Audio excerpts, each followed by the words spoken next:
Hey everyone, I just wanted to talk today about something very important and practical. Nutrition and intuition, because they actually go together, and a lot of people don't realize this. They think I can eat anything I want, drink anything I want, treat my body any way I want, and I will be a really keen perception machine. And you won't. The thing is this, you don't have to have kamikaze in nutrition. You don't have to be hyper extreme about it, but you have to realize that it is your physical body that is the receiver of intuitive energy. And if your physical body isn't fed properly, it isn't slept properly, it isn't hydrated properly, it's going to be a really poor receiver.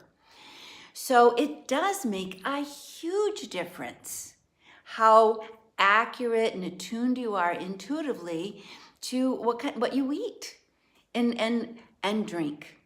So first let's start with what you drink, because what people don't realize is that to be intuitive, you really need to be hydrated with water. Most people are very dehydrated, and our awareness, which is the fundamental energy of intuition, really diminishes when we are dehydrated. So, and often people think I'm hungry, when in fact they're not hungry, they're thirsty. And they're feeling thirsty even if they've had something to drink, because they're not drinking enough water. A lot of coffee, maybe sugary drinks, maybe juice, I don't know. Red Bull, who knows? But what we need, and what I teach my students and have for years, is that we need to drink water all day long, every hour. Now, I just think if you could just remember that, I need to drink a small glass of water every hour throughout the day, you're going to notice, first, you're going to physically notice a whole lot of things and improvements. You'll be less tired, you'll be more perceptive, you'll be less reactive, because you're not a dried up prickly plant. You have some fluidity to you, some flex and some bounce. So that's a very big piece. It's like, I don't care what you're drinking, are you drinking enough water? Because if you're not, your intuition is really going to diminish. And the second thing that really matters about intuition is that, and nutrition, is that your intuition works best when you're grounded. So grounded means your energy is solidly in your body and you're connected to present time in the earth. Whenever you say that you've had a level of awareness where you're really tuning into something clear, we say, I dropped in. Literally, my attention, my consciousness, my energy dropped into my body. And that's what has to happen to be intuitively perceptive. You have to drop in. So the truth is that dropping into your body is really helped by what you eat.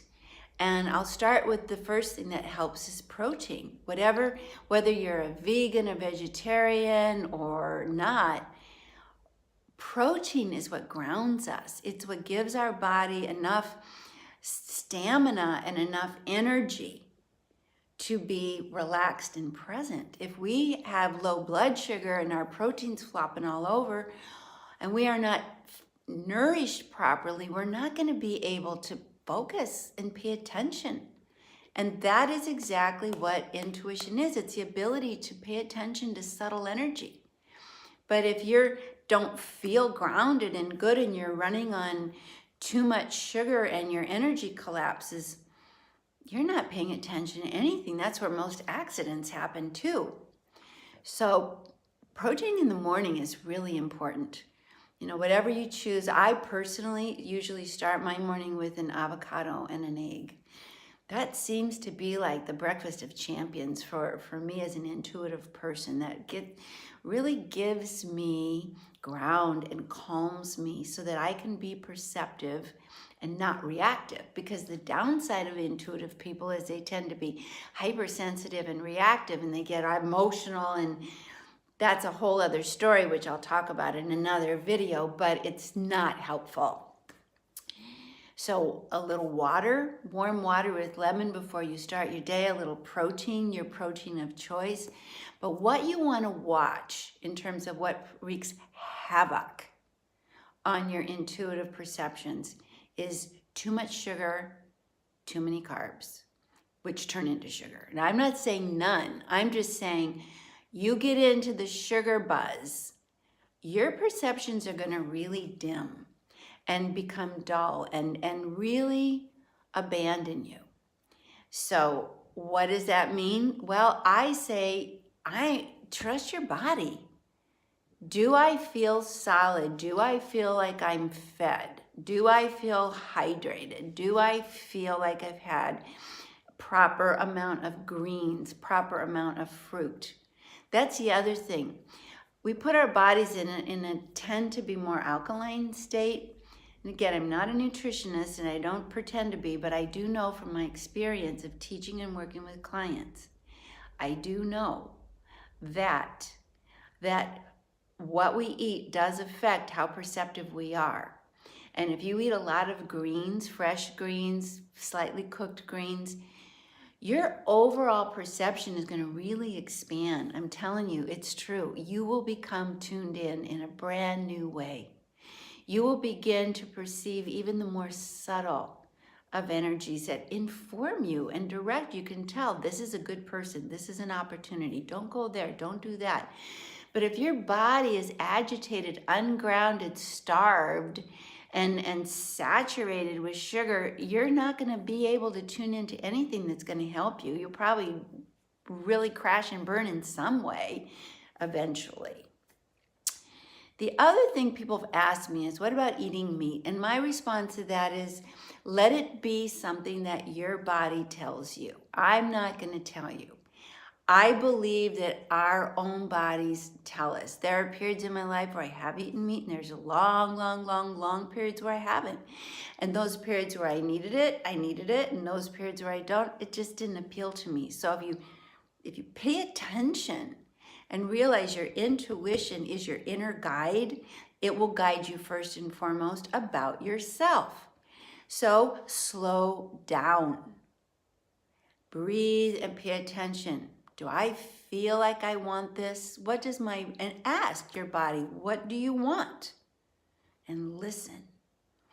The thing that's least intuitive is your head.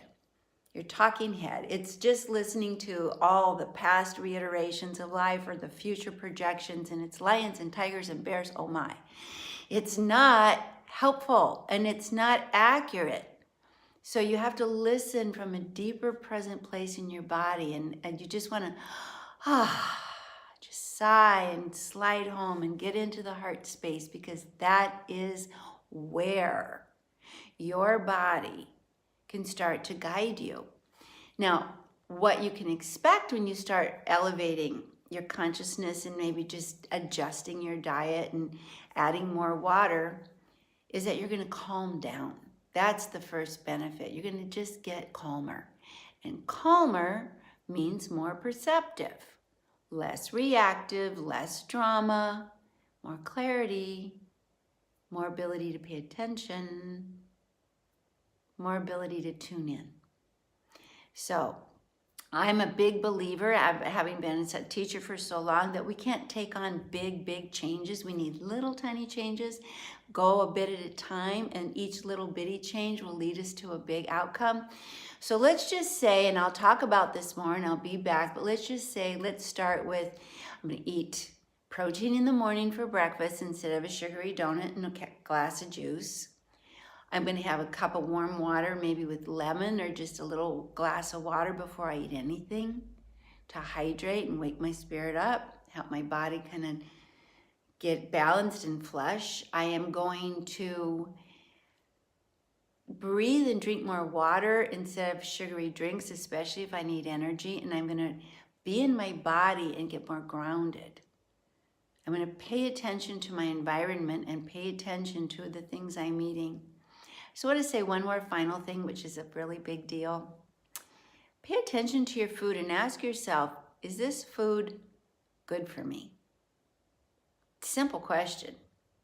You can even rub your hands like this and place them over your food. You'll feel the energy and you just say, is this good for me? You still have a choice. Your body can say no, no, no, or yes, you can still choose to eat it or not. But ask the question. You can ask the question when you go to the market. Is this good for me today? Today, not like I read this, I heard this. Check in with you in the moment. Is this good for me now, today, in this moment? And you will feel it. You will feel a very subtle vibration that will either affirm, yes, it is good, or you'll go, nah. Now, I have a book that I wrote, my very first book, called The Psychic Pathway. And in that book, I talk quite a bit about food, nutrition, and how to choose food to help your intuition, how to choose food to help your body and your health, how to use your intuition to choose food, and how to choose food to elevate your intuition. That's my first book, The Psychic Pathway. So that might be interesting for you to get. And before I sign off, I'm just going to leave it with that, but be sure you drink enough water, eat protein, fresh greens, slow down and breathe. Fuel your body with more oxygen. And then begin to notice how that helps your awareness, how that begins to help you expand and perceive things energetically that are giving you information. So these are these little tips. I do know that we learn best in bite sizes, so I don't want to overload you, but I do feel this is super important. So please, please, please, if you haven't already, be sure you subscribe to my channel, because I'll be popping in very regularly with these important bits of information that help us live the most conscious, creative, intuitively guided life possible. I just don't know how anybody's life can work well without their intuition leading. And if we're not fueling our bodies properly and hydrating them properly, our intuition isn't going to function properly. And it's an easy enough fix. Really, you'll feel better and you'll intuitively be a lot more clear. So thanks for tuning into this message, and I will be back again soon with another bright tip for you to live the beautiful, vibrant, trusting your vibes life. Okay, bye-bye.